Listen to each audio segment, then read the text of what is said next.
सारे लोग पटरी पे खड़े हो गए थे। किसी ने बोला कि ट्रेन आने लगी है, भाग जाओ। सारे लोग भाग गए, कुछ लोग सारे खड़े हो गए हैं, तो वहाँ से एक्सीडेंट हो गया। मेरी बीवी थी और एक बच्चा था 4 साल का, वो कट गए हैं। मध्य प्रदेश के मुरैना जिले में एक भीषण हादसा हो गया है। हादसा इतना भीषण था कि रेलवे ट्रैक पर लाशों के ढेर लग गए।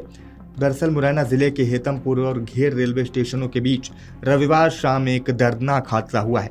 प्रारंभिक जानकारी के अनुसार उदयपुर इंटरसिटी एक्सप्रेस में आग लगने की अफवाह फैलने के बाद घबराए यात्रियों ने चेन पुलिंग कर ट्रेन रोक दी। इसके बाद कुछ यात्री ट्रेन से उतरकर रेलवे ट्रैक पर आ गए और दूसरी लाइन पर आ रही पातालकोट एक्सप्रेस की चपेट में आ गए।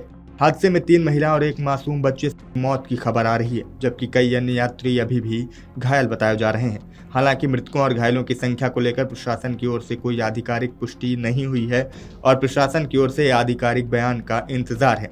लेकिन मिली जानकारी के अनुसार उदयपुर इंटरसिटी एक्सप्रेस ग्वालियर से मुरैना की ओर जा रही थी, लेकिन इसी दौरान किसी यात्री ने डिब्बे में आग लगने की बात कह दी, जिससे बोगी में अफरा तफरी मच गई। घबराए यात्रियों ने आपातकालीन चेन खींचकर ट्रेन रोक दी और कई लोग नीचे उतर गए। इसी दौरान पास की लाइन पर धौलपुर की ओर से आ रही पातालकोट एक्सप्रेस वहां पहुंच गई और कुछ यात्री इसकी चपेट में आ गए। घटना के बाद मौके पर चीख पुकार मच गई। सूचना मिलते ही जीआरपी, आरपीएफ और मुरैना पुलिस की टीमें घटनास्थल पर पहुंच गई। राहत और बचाव का कार्य शुरू किया गया और मृतकों के शवों को पोस्टमार्टम के लिए जिला अस्पताल भेजा गया है। मृतकों की पहचान करने और उनके परिजनों से संपर्क करने की भी लगातार प्रशासन कोशिश कर रहा है। बता दें कि इस हादसे के चलते दिल्ली मुंबई मुख्य रेल मार्ग पर कुछ समय के लिए रेल यातायात भी प्रभावित रहा। कई ट्रेनों को रास्ते में रोक दिया गया, जबकि प्रभावित यात्रियों के लिए वैकल्पिक व्यवस्थाएं की गई। बाद में ट्रैक को क्लियर कर रेल यातायात को बहाल किया गया है। रेलवे प्रशासन ने मामले की जांच शुरू कर दी है और प्रारंभिक जांच में ट्रेन में आग लगने की पुष्टि नहीं हुई है। अधिकारियों का मानना है कि अफवाह के कारण यह हादसा हुआ।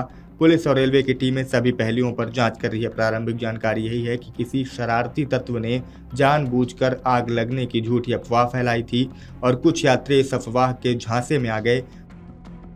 उन्होंने चेन पुलिंग करके ट्रेन रोक दी और फिर ट्रेन से उतरकर दूसरे ट्रैक में आ गए, लेकिन तब तक उन्हें अंदाज़ा नहीं था। इतने घबराए हुए थे कि दूसरी ट्रेन आ रही है, इस बात का उन्हें अंदाज़ा ही नहीं हुआ और वो इस ट्रेन की चपेट में आकर मौके पर ही उनकी मौत हो गई और कई लोग अभी भी घायल बताए जा रहे हैं। घटना से जुड़े प्रत्यक्षदर्शियों ने भी इस हादसे के बारे में जानकारी देते हुए क्या कुछ कहा है, आपको उनका भी बयान सुनाते हैं। मैं हलपारपुर से आगरा जा रहा था। मेरी बीवी थी और एक बच्चा था 4 साल का, वो कट गए हैं। अब मैं इस टाइम बहुत परेशान हूँ। भैया उसमें चार्ज करने लगे थे, किसी ने बोल दिया है ना, चार्ज करने लगे तो उसने बोल दिया कि इसमें ट्रेन में आग लगी है। ट्रेन तो आग नहीं लगी थी, सारे लोग भगदड़ मच गई थी वहाँ पर। तो सारे लोग ट्रेन में से चलती में से कूदने लगे थे। हम बागेश्वर से आने लगे थे, वहाँ से ट्रेन इंटरसिटी में से कूदने लगे थे। वहाँ से पटरी पर सारे लोग पटरी पर खड़े हो गए थे। किसी ने बोला कि ट्रेन आने लगी है, भाग जाओ। सारे लोग भाग गए, कुछ लोग सारे खड़े हो गए हैं, तो वहाँ से एक्सीडेंट हो गया। इस खबर में अभी के लिए इतना ही। हादसे से जुड़ी जो भी अपडेट होगी आप तक पहुंचाते रहेंगे। तब तक बने रहें अमर उजाला के साथ।